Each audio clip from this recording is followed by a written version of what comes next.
bonjour papa. Bonjour Maman Lakisi, moi c'est Amael et moi c'est Atalo. En tout cas, bonjour pour les News, parce que la biso na bisika news bazali. Ok, merci beaucoup. Nalingi se présenter parce que batu nyos bazali kolanda biso baeba soki ozali nani. Nazali chercheur, docteur na médecine moderne, nazali un gynécologue. Na médecine traditionnelle, nazali médecine naturelle, nazali na spécialité oyo nga tangi na mboka libanda, nazali spécialiste na gastrite, estomac, rhumatisme, nerf sciatique, pe na koti pe ba recherche mingi ya makambo etali infection, pe na malaria oyo na découvrir ba ki se bele na ba recherche on a sali, donc nde yango wana oyo nga nazali yango wana. Ok, merci beaucoup na balandinos. Naza surtout lundi déjà docteur na biso to ebi keto yambi docteur na biso kombone docteur Ngoma. Docteur sikoyo traitement na yo traitaka epesa maralo lenge nini? O traitaka ngo na traditionnel ou moderne? Na traitaka mingi na traditionnel parce que na moderne na recherche zate parce que na moderne na zalo kwa commissionnaire kuna na poto basali kisi paludline basali novalgine basali kisi bapesi nganga na pesi moto tonga na tie moto menzo rande recherche na ngai za mingi na tradition na koti mingi na nature pona koyeba na yeba alcool ni na bokoko na ko sala pona bato savon na ko sala pona bato pomade na ko sala pona ko sungama palata, donc na base mingi na nature. Na base mingi na nature. Ok, merci beaucoup. Aspirine baela kabino ka bopesi batu ba si bino eza pona calmer mutu pasme et sika basele on bino boye. Eza bongo donc moni suko eloko pesanga dégoût na médecine moderne ngwana parce que docteur wabing docteur azaneka commissionnaire vaccin basali vaccin kuna poto ba yeba pesi akomi kotia bato. Donc ce qui mondial a sali qui cité en tout cas pour revivre. Tendo moni na kota ki na révolution na molima indépendance il faut na koma indépendant, na ba ndeko sa pe ba kisi ndenge ba ninga mindele ba salaka. Ndo moni na kota na ba recherche na nga na sa ba kisi ya malade presque ba malade on a iso na palpitation, ba tension, diabète, nyo surtout ba malade on a za ko sa ba kisi. Tina comme na niveau na sa ba comprimé, ba sirop, ba pommade nyoso pona kosunga ba ndeko na ba yindo. Sikoyo ndenge balobaka ke o bakisi ya bokoko ezalaka na dose te seke ba o nde minde bayelaka biso ezala na dose te parce que formule na esika esami tomoni te parce que baignora bino bino bomela bakisi ya bokoko ezanga dose bapesa bino na bidon boyebi te soki ezalaka ndenge.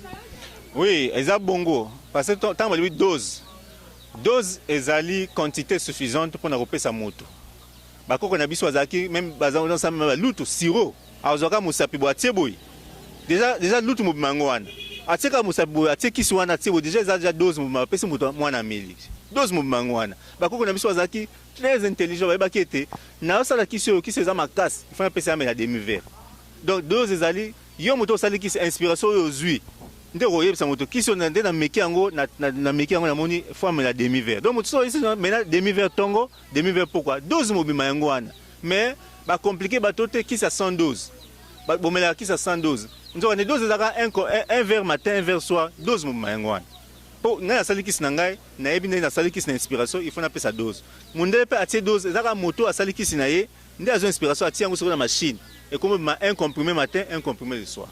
Ok docteur, ndeka na yambi on nalingi susu osunga ba mama parce que ba mama bazolela bazobenga hernios mama molaki si olobi pona biso ndenge ni na point ali infection ezali ko bebisa biso mabala parce que ba vagin ezali ko fongwa matozo mona ba réalité belé nalingi un peu yebisa biso ba infection ngoto lokotaka ngo wapi est-ce que eyaka kana nzela ba papa na ba douche to su ba raton ndenge ni matondo en tout cas mutuna kitoko penza infection d'abord base infection ezali masuba neza base d'infection. Tango moto asubi masuba wana eza ba déchet eutaka na ba rein. Ba rein affiltre masuba e na vessie. So masuba eza ba déchet ya makila. Le fait eza déchet makila soki ewume mingi na vessie ekomi sikoyo infection. Ndio mo vessie soki eza na infection, soki vessie ja azu infection, masuba nyonso to banoya wana azaka base ya infection. Siko masuba wana ngobima nde esala infection na vessie, esala infection na vagin to na pénis ya mobali. Ndo moni sikoyo base infection mingi ezaka ba douche te. Base infection mosusu eutu mingi na masuba moto mo asubi soki ewumeli na vessie okangi masuba pendant combien de temps de minutes? Ata 20 minutes so okanga masuba pendant 20 minutes et provoque yo infection. Donc nde tozaka na obimi journée obimaki tongo au dépôt tikala ko suba ero bande au sokola au bimi retourne pourquoi le subi donc to biso moto mi baksa ba infection kat na biso. Bien sûr, on baksa infection. On mi baksa infection moko parce que infection ezali nini. Infection ezali basi mosusu avant ni journée mobimba a subité. Journée mobimba a subi kutu a subi na ye. Mais ma suba wana etangi mingi na sous-vêtement. Tant etangi na sous-vêtement, sous-vêtement wana aye alali nango kaka. A sokoli te aye alali ka na sous-vêtement. Masuku to so a sokoli ne azongisi ka sous-vêtement na nzoto. Eh, ça azongisi sous-vêtement na nzoto wana e boti sukoyo ba salte wana nde e provoquer sukoyo infection. Ndo moni suko basi ba obela mingi infection makasi. Ba musi ezaka hygiène na imoko donc hygiénique ezate ayi ndinga kozwa soin na nzoto na ete ezate douche eza salté ezate to abase eza salté mais ye moko d'abord ayi te tonde eza boye soki na subi fona na linge ko suba wana fona na linge na siko suba na pangusi mais siko asubi ami pangusi te siko ekwe tanga ba gutu wana etangaka soko etangi akepe na ndako alali ka ndenge wana tanga alali bongo eboti siko yo infection lobi no tongo infection sila kate ba infection ngope na médecine moderne et comme tâtonner bon antibiotique otobonozo ya makasi antibiotique otobonozo ya makasi ezali susu makasi te et comme soko meli boy na solo kutoyoka solo te ndo moninga na lobaki te nazongi na recherche na koti na wazama na ke Équateur na ke Bandundu na ke Congo central koye ko kaka na iba kisi infection nde nazo ba kisi infection ebele ba infection vaginale infection ou avec une infection sanguine, lipides de sang, infection urinaire, infection de la peau. Parce que l'infection a na makila, a na appareil génital, a na peau. Donc on a une pommade ou une infection de peau. Ce que ça veut dire palata. Infection on a une pommade pour nango, ce qui au meli qui c'est infection, na opakola, au moins infection sanini et sili. Ok docteur, avant de continuer ma sola traitement, nangi c'est un peu ba cause il y a infection. Moi si soit garder infection trop dans notre nez, ni koko bote. Moi si soit une infection mingi, elle a liboson, mais moi c'est un mingi stérilité. Parce que infection soit coli, à qui toucher, pour infection c'est belé. Infection à monsieur zali, infection de zali, mais infection attaque mingi moi si partie sensible à moi c'est un mingi infection, au moins attaquer mingi na appareil génital. Et boucher ba trompe. Infection écoute na matrice, infection écoute na col, infection écoute na ovaire. Moi ça réglé exact parce que ovaire est touché. Au moment où tu vas régler sauter après un mois, na mois moko a réglé à 2 ou 3 fois. Donc ils ont infection ovaire, donc ovaire n'est pas infecté. Aux hommes, ce qu'on infecté va moi si ils ont base cause de stérilité ming na Afrique, ils ont ming infection. Si on tata moi ça loki, oh tata moi loki, oh bah ça les boy. Non, ils ont infection. Ce qui moi ça sont une infection na été, dans notre on été, à osaka de temps en temps, avec infection un peu et kobota stérilité. Ya libosé wana. Infection parce que ya musu stérilité, ya musu et bébé si pendant nzoto. Et bimisi moi c'est la perte blanche. Et bimisi moi si ba mauvaise odeur. Au moins baki sezali oyo la kisawana au moins baki ça y a ba perte blanche sezali causée par des infections parce que infection ou moi ça commence à ba perte blanche infection ou fongoli moi si suko nzoto mobime moi ça comme polele pour nani infection wana e causer moi ça banyoka douleur na mokongo douleur ata même baki sinengini parce que infection ekoti ekoli ndo moni sukoyo nazali spécialiste na ba infection oyo c'était infection génital en tout cas spécialité makasi nazamba kisi ya bokoko so meli na obaka binafile yango na lingi siko expliquer biso ba sorte ba kisi parce que na maboko na anaza na comprimé na moni ba kisi ya comprimé o eza moderne ou traditionnel comprimé ezali traditionnel ou bengi naturel nalinga koyoka moi traditionnel te po moi kisali moi kindoki moi ko minimiser OK naturel nalinga siko naturel so ba comprimé ngai mo na osana maboko na koti ba recherche étant que chercher na koti ba recherche nanga ndo mona yego bimisa comprimé naturel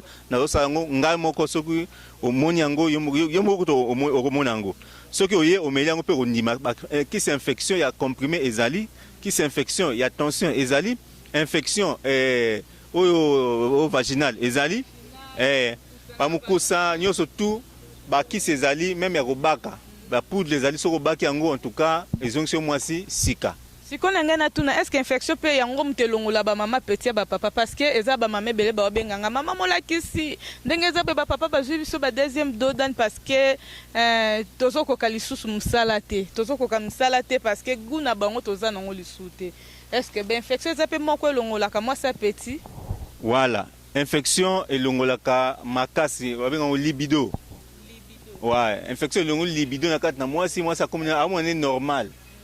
Donc avant 5 ans, avant comme à mon normal. Nzo quand aza malade.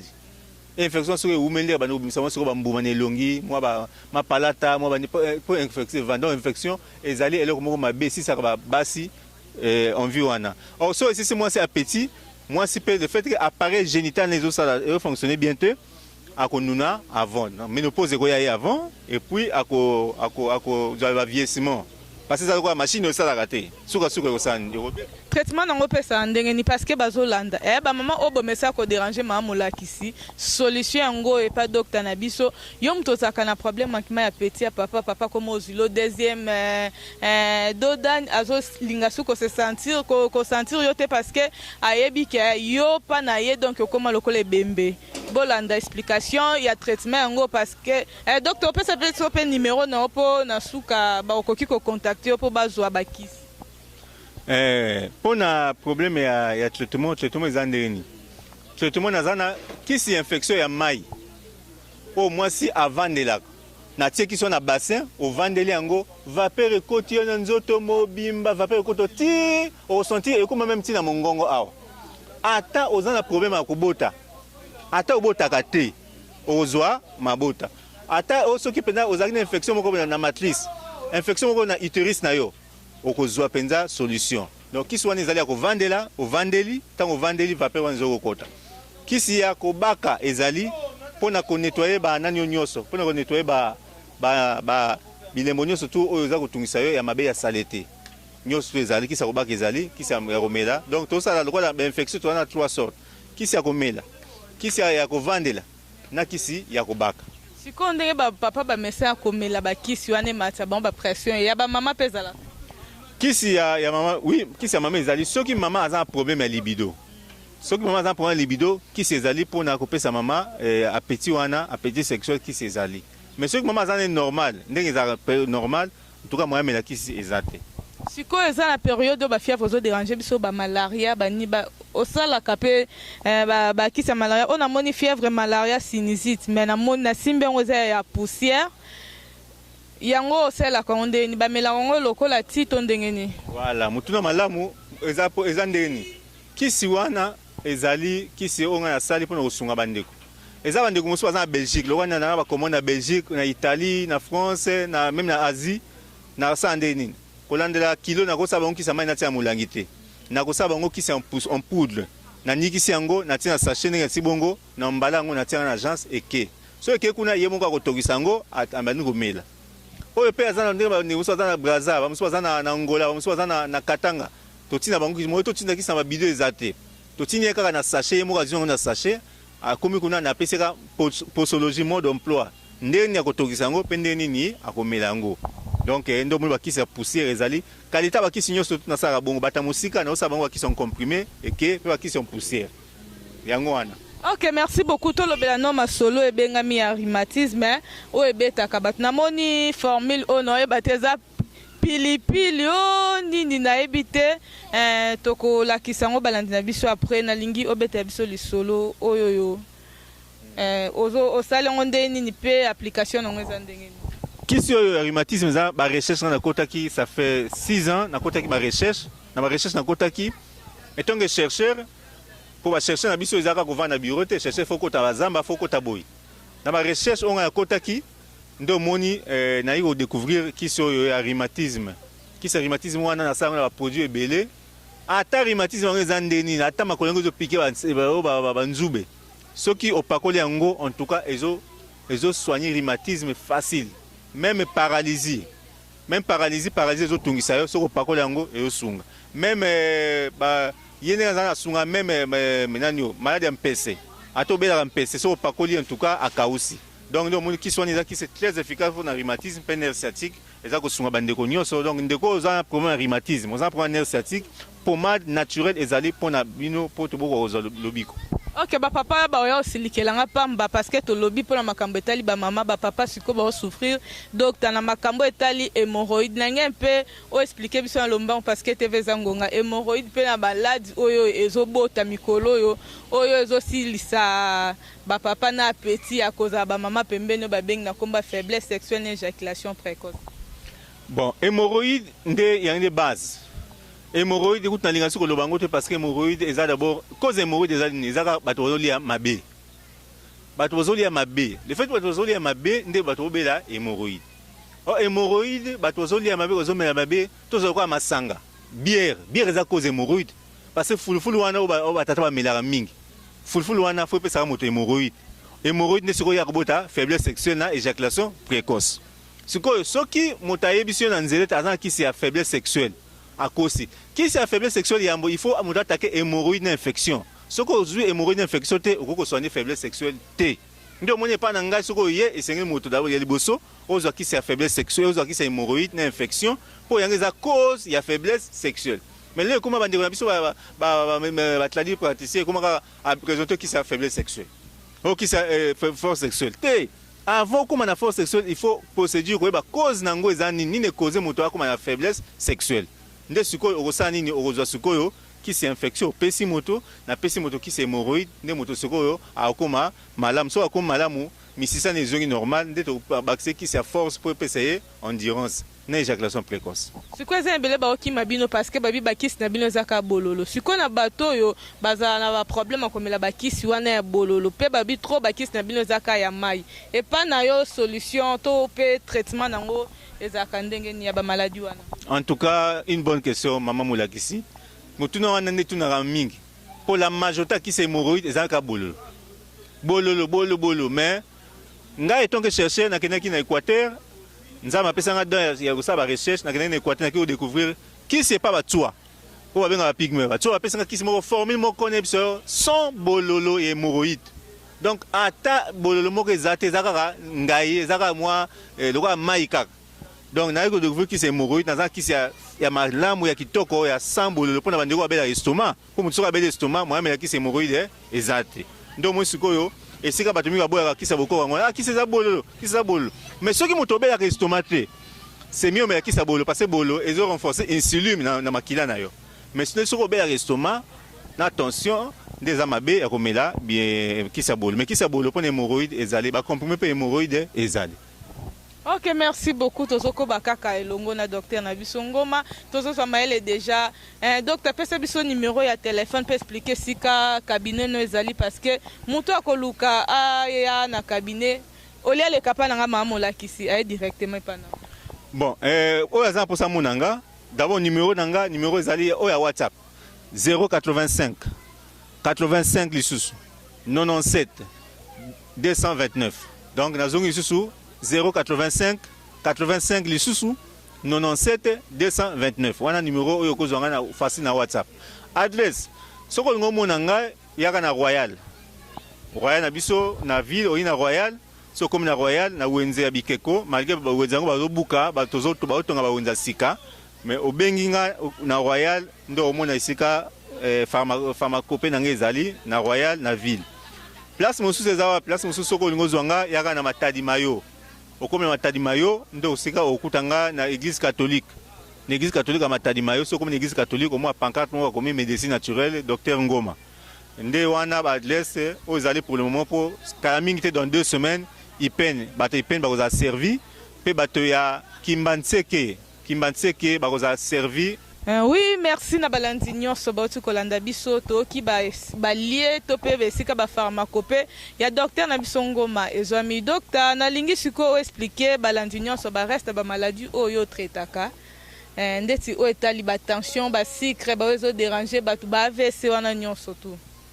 Merci maman Moulakisi nazatozana ki c'est hypertension qui c'est hypertension en tout cas attention ngi mati mena 22 24 nazana ba comprimé naturel nazo sala o soko melango ekiti tension nazana ba comprimé ya hypotension soki tension ekiti pona romatisango facile tozana ki sa palpitation bato ka motema moto palpitation nasala ba comprimé ya palpitation nasala ba comprimé bato ka vertige zo ka vertige moko ba comprimé ezali ba comprimé etali perte ya mémoire ba musu ba kanga so ba ndoto te na ba recherche nanga na salle ba recherche perte ya mémoire so komini ba comprimé wana ezozong sa cervelet na yo en forme nde mona za ba comprimé oyo ezozong sa moto mémoire perte ya mémoire ba tumi bazaka likambo oyo bosolo kaka après 5 minutes abosani après 20 minutes abosani nde tozong sa mémoire ya bato na comprimé o nga za nango miso flou ba comprimé miso flou ezali soko oza vision flou. En tout cas flou to malade ya miso te to cataracte za ka mususu même vision flou ka o ka flou ba comprimé ezali qui ezali pour na raison sa moto flou to wana ba qui etali fatigue générale donc o ka bolembu oza kubukana zoto eza makasi te. En tout cas ba vitamine azo sala naturel zinc fer ezali 100% naturel qui sa bokoro kaka produit chimique moko ekoti na quantité malaria kutu toza ba produit ya malaria oyo ndene to lakisaki malaria ezali kisi oyo moko okosoma ta ya poudre yo moko oke otokisi na ndako soko zape mosika ya Kishasa okokende yo obengi na ke na tiango na agence na tini yango isika ozali pona kisi ya malaria na typhoïde. Malaria est par maladie zo terroriser bato. Malaria zo boma bato plus que même coronavirus. Parce qu'en Afrique 100 000 morts par année en Afrique beaucoup faire na malaria. 100 000 morts en Afrique beaucoup faire na malaria sans le savoir bato zaka na ignorer. Tu au moins ba mort qui tondi minka malaria. Mais malaria ngo qui si au monde azo sabiso chaque jour et zo produit biso ne leur thé. 150 produits pharmaceutiques en Europe déjà ils a annulé. Ils a interdit mais biso to consommer ngo kaka. Émission zo na robisabino ba produit wana oyo Union européenne a interdire en Europe et ba ça sur ba produit wana te ba consommer ngo te mais en Afrique pe na Congo to sala kango ngana ba recherche nga souci nga zango ya batumbu ya bayindo ete bayindo baza malamu ndo mona côté na ba recherche na iko sa kisi ya malaria o ezo sunga malaria makasi o soko melango ata fièvre quelques minutes au melango paracétamol pour te consommer so melango après quelques minutes fièvre et sili ne ba kisa ngona zanango na kanzi ete okozwango pe ko mekango okono pese pa bato bazangi e bato bazana na bokono wana po ba ko melango po ba bika. Ok, merci beaucoup, merci. To comme déjà na kochité na émission na biso ya mukola lelo naza si motonyo so azui boye biom to lingo contacter docteur Ngoma kana numéro appel si komele na WhatsApp bosolo ou soit so bengi appel normal akoya yo pe lingi livraison asala kane livraison lobele ngoten livraison ya kokeko sala dépôt ya baki. Voilà, heureusement maman ulakisi heureusement uzali na linga mingi poza mayele maman moka mayele maman moka bwanya. Eza bongo livraison ezali à domicile. Ce qui aux la possibilité ya koya epa docteur Ngoma te. Docteur Ngoma sikoyo akoya epa na yo. Yo pesa adresse na yo aye ko livrer kisi à domicile. Aye ko pesa kisi à domicile. Mais docteur Ngoma akoya à domicile epa na yo, il faut rassurer au PC confirmation aye epa na yo pour bosola pour okozo traitement madame. Eza bat muso benga so bengi yo oyeboye abani ko beto masomo lemule ozongi pe maboko pamba. Tant wa déplacer docteur aza moto, aza cher, wazali ko bikisa bo moya bato. Et c'est le coup bo pesa le coup tant c'est pas docteur so bengi et pas na à domicile, yeba ka ndenge na ko yamba po pe ndenge ya ozongi se. Ok, merci beaucoup. Par là, na pensé que pesa mbote na ye moko mokonzi na nga balobi moko zape maîtresse Placide zape na pesi mbote esi ke zwa mio lelo na zaki ngai moko me o akosimba bilito pa kolamba ngo ye wana bengam na komba Dias Pixi l'homme de vision ngana bino tosuki amena docteur Ngoma tosuki te na ba numéro ezali koya lobi akoya ko faire découvrir bino ba sorte ba kisi oyo ba pekisi mto mesa kokota pharmacie pamba zana mayele yom to s'abonner aimer benga pe ce koza ba question commenter kana ce docteur akozala na pona ko répondre ba question mto nyos pona ngala bino lelo to suki ciao.